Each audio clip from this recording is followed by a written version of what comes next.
ଆଜିଠାରୁ ବଦଳିବ ପାଗ।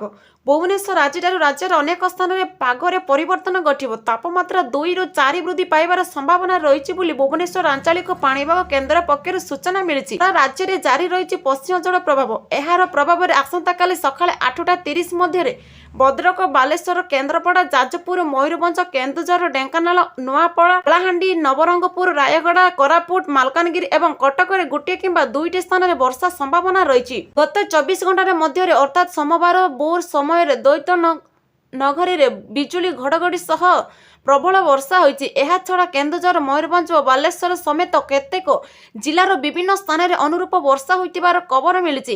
ସେହିପରି ସୁନ୍ଦରଗଡ଼, କେନ୍ଦୁଝର, ମୟୂରଭଞ୍ଜ, ଦେବଗଡ଼, ଯାଜପୁର, ଭଦ୍ରକ, ବାଲେଶ୍ୱର, ଗଜପତି, ଭଦ୍ରକ ଓ କନ୍ଧମାଳ ଆଦି ଜିଲ୍ଲାରେ ବିଜୁଳି ଘଡ଼ଘଡ଼ି ସହ ବର୍ଷା ହୋଇଥିଲା। ପବନର ବେଗ ଘଣ୍ଟା ପ୍ରତି 40ରୁ 50 କିମି ରହିଥିଲା।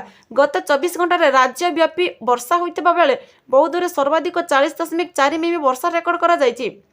ସେହିପରି ପାରାଦୀପରେ 16 ମିମି, ପୁରୀରେ 18.5 ମିମି, ଅନୁଗୁଳରେ 11.4 ମିମି, କେନ୍ଦୁଝରରେ 10 ମିମି, ସମ୍ବଲପୁରରେ 12.8 ମିମି, ହୀରାକୁଦରେ 13.4 ମିମି, ତାଳଚେରରେ 15 ମିମି, ଟିଟିଲାଗୁଡ଼ାରେ 11 ମିମି, ଢେଙ୍କାନାଳରେ 10.5 ମିମି, ନୂଆପଡ଼ାରେ 15.6 ମିମି, ଜଗତସିଂହପୁରରେ 11.3 ମିମି, କେନ୍ଦ୍ରାପଡ଼ାରେ 8.4, ରାଉରକେଲାରେ 8.1 ବର୍ଷା ହୋଇଥିବା ପାଣିପାଗ କେନ୍ଦ୍ର ପକ୍ଷରୁ ଜଣାପଡ଼ିଛି।